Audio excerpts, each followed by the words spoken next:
Hello दोस्तों, कैसे हैं आप सब। उम्मीद करती हूँ अच्छे और मस्त होंगे।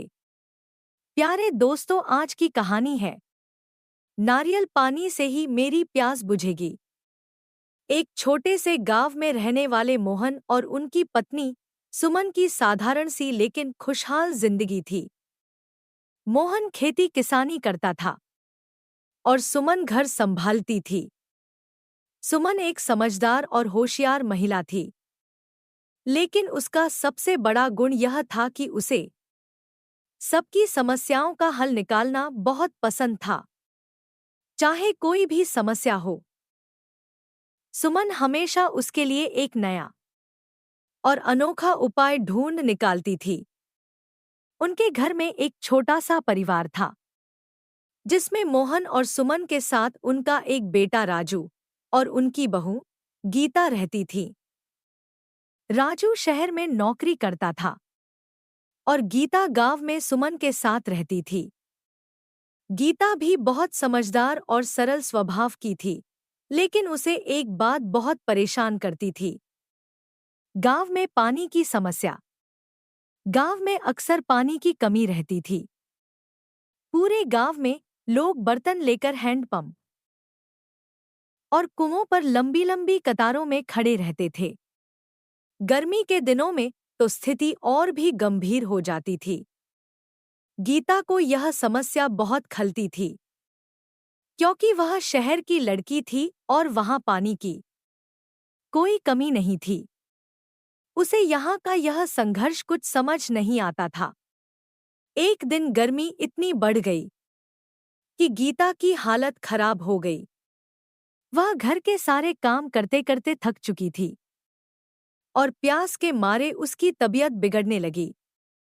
उसने सुमन से कहा, माँ, मुझे बहुत प्यास लगी है, लेकिन पानी तो है नहीं, अब क्या करूं? सुमन ने हंसते हुए कहा, अरे, प्यास लग रही है तो नारियल पानी पी लो। गीता ने हैरानी से कहा, नारियल पानी? यहाँ तो नारियल का पेड़ भी नहीं है, और आप कह रही हैं नारियल पानी पीने को? सुमन ने फिर हंसते हुए जवाब दिया, नारियल का पेड़ हो या ना हो, समाधान हमेशा होता है, बस दिमाग लगाना पड़ता है। अब गीता का दिमाग चकराने लगा। उसने सोचा कि सासू माँ मजाक कर रही हैं, लेकिन सुमन ने अपने अंदाज में इस समस्या का हल ढूंढ निकाला था। उसने गीता को बैठने का इशारा किया और कहानी सुनाने लगी।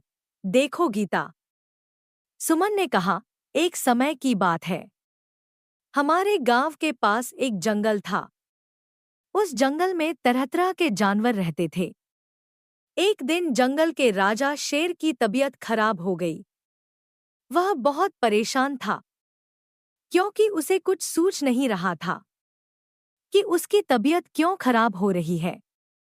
उसका स्वास्थ्य दिन पर दिन गिरता जा रहा था।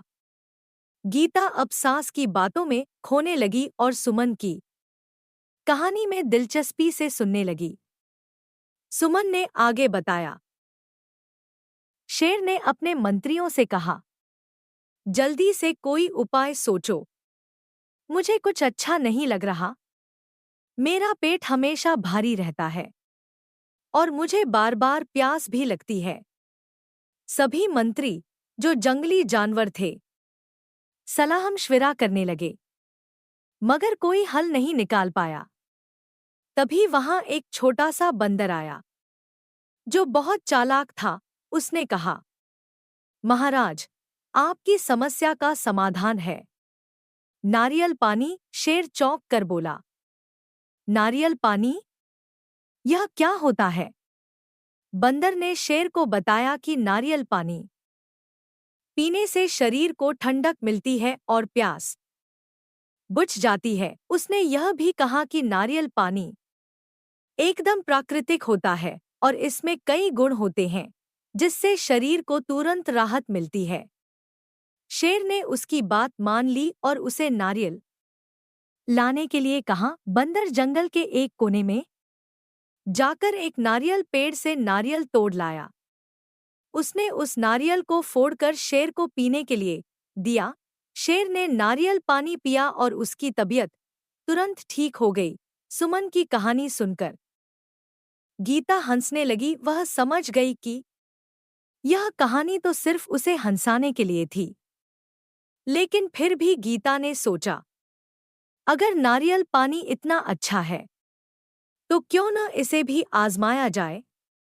वह सुमन के साथ गांव के पास के बाजार में गई और वहां से नारियल खरीद लाई। उसने नारियल को फोड़कर पानी पिया और आश्चर्यजनक रूप से उसे तुरंत राहत महसूस हुई। गीता को अब इस बात का एहसास हुआ कि चाहे समस्या कितनी भी बड़ी क्यों न हो, समाधान हमेशा हमारे पास ही होता है। बस हमें धैर्य और सूझबूझ से काम लेना होता है। इसके बाद गीता ने यह आदत बना ली कि जब भी उसे ज्यादा प्यास लगे और पानी न मिले, वह नारियल पानी पी लिया करती। धीरे धीरे यह बात पूरे गांव में फैल गई कि नारियल पानी से प्यास बुझाई जा सकती है। गीता अब गांव में अपनी इस नई आदत के लिए मशहूर हो गई थी। वह दिन था और आज का दिन है। गीता के इस मजाकिया और प्रेरणादायक समाधान से गांव में हर किसी को एक नई सीख मिली कि चाहे कैसी भी परिस्थिति हो, हमें कभी हार नहीं माननी चाहिए। हर समस्या का हल होता है, बस हमें उसे ढूंढने का तरीका आना चाहिए। और इस तरह गीता की नारियल पानी से प्यास बुझाने वाली कहानी पूरे गांव में एक प्रेरणा का स्रोत बन गई। अब गीता को भी समझ आ गया था कि जीवन में हास्य और समाधान दोनों जरूरी होते हैं, चाहे वह एक छोटा सा नारियल ही क्यों न हो। प्यारे दोस्तों, यह कहानी यहीं पर समाप्त होती है। आपको यह कहानी कैसी लगी? कमेंट बॉक्स में जरूर बताएं। अगर आपको हमारी ये कहानी पसंद आई हो तो कृपया हमारे वीडियो को लाइक, शेयर और चैनल को प्लीज सब्सक्राइब जरूर कर लें। इससे हमें मोटिवेशन मिलता है और आप तक ऐसी ही मजेदार कहानियां सबसे पहले पहुंचती रहेगी। प्यारे दोस्तों, नमस्कार।